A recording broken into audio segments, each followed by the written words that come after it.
Do you like American history? Let's talk about this book.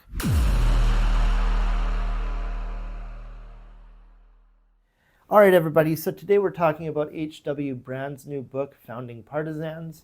This just came out, I think, in the latter part of 2023, maybe even January 2024. No, 2023. I got this mainly for the cover page. It's really well illustrated. I quite like that. Subtitled Hamilton, Madison, Jefferson, Adams, and the Brawling Birth of American Politics. As I've said before, I am a fan of reading American history, even though that story gets told so many times and you can't avoid the American exceptionalism and the whitewashing of whatever happened. Let's face it, there's the biggest, military force on the world and, arguably economic force. Although China is coming up the center, I do take a lot of this history with a bit of a grain of salt, unless, of course, it is told from other perspectives, not the type of perspectives that we're accustomed to hearing them from. But, that story, it is really interesting, even from the American perspective. There were some guys there that I didn't know a whole hell of a lot about, like Hamilton and Adams. I had read the Federalist Papers last year, and so I did have, a base of knowledge to touch down into. This particular author, H.W. Brands, I didn't realize just how much he had produced. He holds the Jack S. Blanton Senior Chair in History at the University of Texas at Austin. He has written more than a dozen biographies and histories, including The General versus the President, which is a New York Times bestseller, and his most recent book, The Last Campaign. Two of his biographies, The First American and Traitor to His Class, were finalists for the Pulitzer Prize. This guy certainly is not new to talking about this topic. It does talk a lot about federalism and, sort of contrasting it with the Jeffersonian view, which has been heavily romanticized, although Jefferson did have some poignant differences. And to this day, what Republicans sort of revere and idolize is the quintessential American project and what they want to keep it as, except when we're talking about military and sort of hawkish proclivities, is a very agro-centric country. Vast rights and liberties for everybody, which of course I'm all for liberties, but not to the point where you have stupid lack of cooperation on the gun issue, say, and so many other things.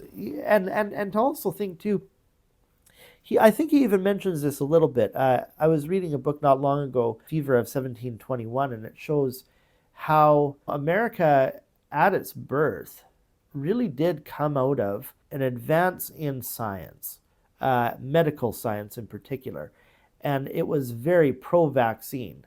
That was the first vaccine was for smallpox, and the vaccines weren't like what they are today. They were you would take the pus from a corpuscle in somebody's smallpox, and you would inject it into yourself, and you would get smallpox. You'd just get a much smaller version of it.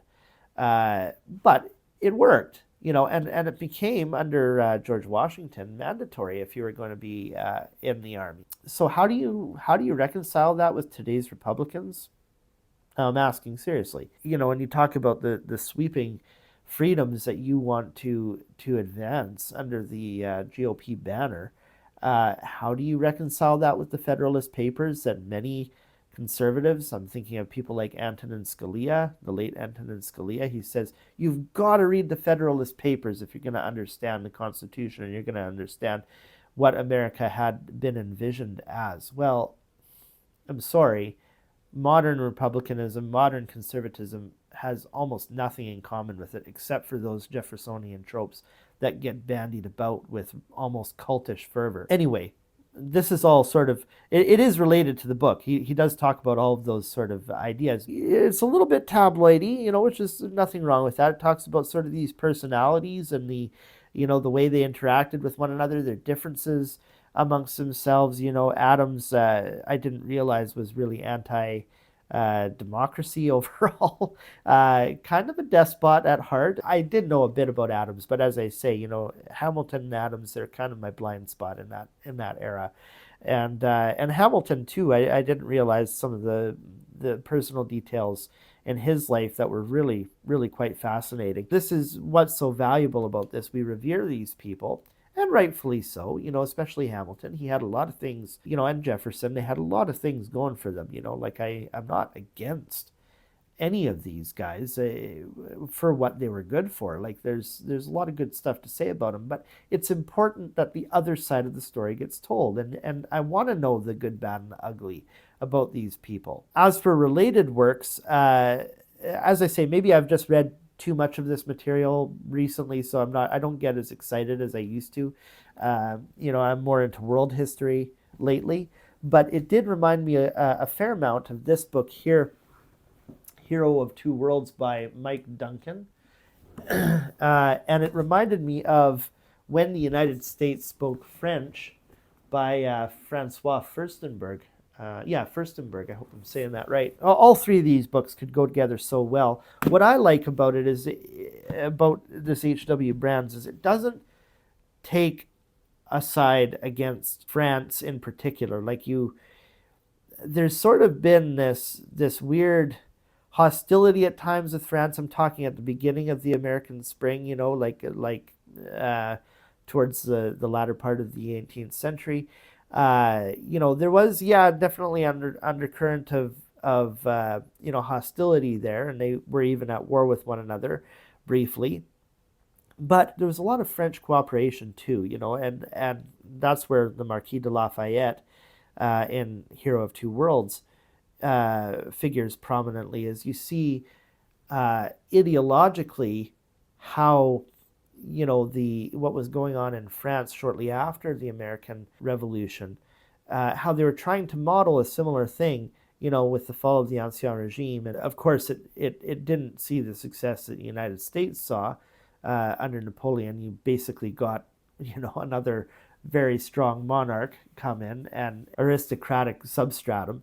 But it's interesting to see how these guys, I think among the most sort of progressive and laudable type characters that existed at the time, based on my knowledge, I could be completely wrong, but the Marquis de Lafayette, he really was a progressive type guy. I think you would call him an abolitionist, although he did own slaves. To greater and lesser degrees, they were all participants within a slave economy. Even your most staunch abolitionist was. I think it's important to take these guys with some historical appreciation that they were prisoners of their own time. But, he was very much against, the Marquis de Lafayette in particular was against slavery, and even though he had a stake in them. Same with George Washington. Of course, we all know about Jefferson with and it comments on this, his relationship with one of his black slaves and the lineage that kind of came out of that. Even though these guys saw the problems of slavery, and we can all sort of attack them or criticize them for not doing enough to end slavery at the outset, it is sort of important to get the story on these guys. These books, I would recommend them alongside with H.W. Brands, but this I think is going to see some traction commercially because, he's a New York Times bestselling author already, but it was a well-written book, and it's well illustrated, and it was enjoyable to read overall. Again, maybe this is just his background being in Texas. It is American exceptionalist.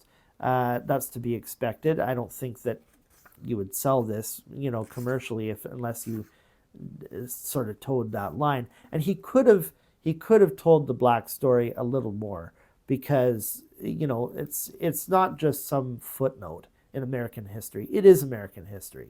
It is what the whole goddamn story is surrounded by. That's what America is about. That's what it was birthed out of. So he could have said a little bit more on that. But, he was clear in the subtitle that we're talking about Hamilton, Madison, Jefferson, and Adams. So he stuck to that. He lived up to it. I can't remember what I rated this. I think it's probably 3 or 4 stars, somewhere in there. So anyway, if you read this book, I want to hear what you thought about it. Maybe ask me if you had any particular questions, where I land on certain details found in this book, and if you will read it, if you have any interest in reading it. We'll talk to you down there, guys. Thanks as always for stopping by. See you next time. Hey everyone, I hope you liked this video. If you want more like the one you just watched, click the suggested video on this screen. Make sure you subscribe, and to connect with me on my other platforms, my handles are linked below in the description, alright? Take care, peeps. Till next time.